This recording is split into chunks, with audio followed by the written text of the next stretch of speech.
Hi, everyone. It is the beginning of August. That was me clapping. I'm not sure why I was clapping for that. To me, August is that Sunday scaries. I know the fall is coming. Fall is lovely. I'm in Michigan. It is beautiful in the fall in Michigan, but after the fall comes winter. All right, am I projecting too much? Am I jumping ahead too much? I'm going to come back to today because today is the beginning of August and we still have a full month to get through a beautiful summer, probably more than a month. So today I decided I am going to dedicate the next 5 episodes to my Spark method. I've talked about that along the way, why I use my Spark method, and I encourage others to use it when they're figuring out their own communication style. Because remember, I'm all about the conversational communication. And I was at a dinner Friday night.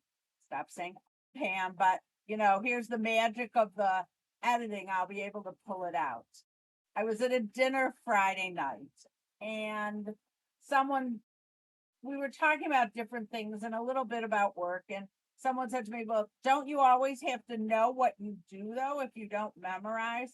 And so I went back to, you've heard this before, my idea of knowing yourself so that you can present conversationally, so you can speak conversationally.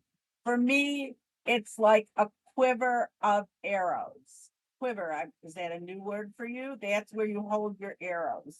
And so for me, the different arrows in my quiver are the informational pieces that I want to share about myself. And depending on the situation, that's the quiver or 2 or 3 quivers I will pull out to tell you about myself. I won't use them all. That's just overkill. But depending on the situation, I'll pick what is best for the moment. So here we are. We're at episode 47, I believe. And we're going to start the spark with your intention. Start with intention.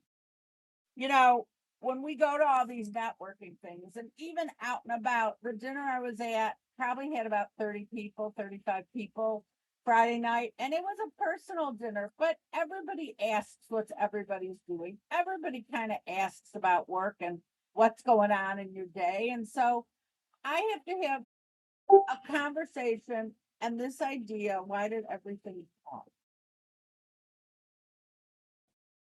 I wanted to share with you a new offering from my company, Pamela Lippitt Communications. I'm actually offering a communications audit. So who is this for? It's for a company, a nonprofit, where there's new leadership, new board members, or new senior hires who may not be up to speed and are seeing different things when they're looking at different pieces of paper, because really it's the new people who are really diving in and looking at things.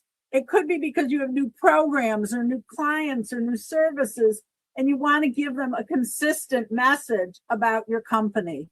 It may be that people are asking the same questions all the time. That means you should be answering it in your materials so they don't have to ask. And it's also if you're seeing internal frustrations among your team. Maybe they don't have the right materials they need. So if you're interested in a communications audit for your company, I am giving a bonus for anyone who mentions hearing this on the podcast. Not only will I do a communication audit of your materials, but I'll also come in person or via Zoom and meet with your team to go over all the materials as we start and as we finish to make sure everyone's on the same page. So with that, shoot me a text or an email if you're interested, and I am happy to reach out and discuss how your communications can be smoother, more concise, and lead to more business. Thank you.